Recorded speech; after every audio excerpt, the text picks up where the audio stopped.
আগামী 7 তারিখ মানে আজকে 6 তারিখ, আগামীকাল 7 তারিখ 7ই জুন আলোচিত রমিসা হত্যার বিচার রায় হতে যাচ্ছে। আগামী 7ই জুন আলোচিত রমিসা শিশু হত্যার বিচার রায় হতে চলেছে।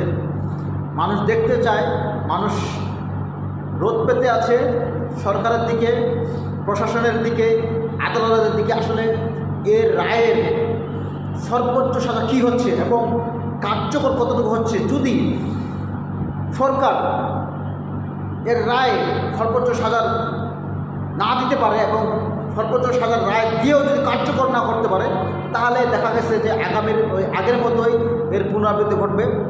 আবার শিশু ধর্ষণ হবে, আবার শিশু হত্যা হবে, আবার বিচার হবে, আবার রায় হবে, আবার কার্যকর হবে না, আবার পুনরায় শিশু ধর্ষণ হবে, হত্যা হবে, আবার বিচার হবে, আবার রায় হবে, কিন্তু কার্যকর হবে না। কিন্তু বর্তমানকার সরকারের কাছে মানুষের আকুল আবেদন, মানুষ অপেক্ষা আছে আমাদের নতুন সরকার এটা আসলে কি করতেছে, এর রায়ে কী দিচ্ছে এবং এর রায় কার্যকর কতটুকু করতেছে।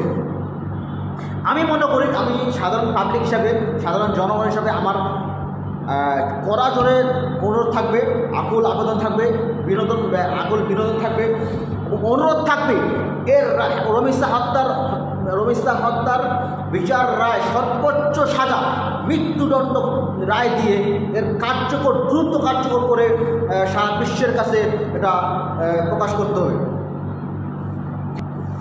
আমি আশা করব আগামীকাল 7 তারিখ 7ই জুন আলোচিত শিশু হত্যা রমিসার যে রায় হতে যাচ্ছে, ঐতিহাসিক রায় হবে এবং ঐতিহাসিক রায়ের কার্যকর হবে।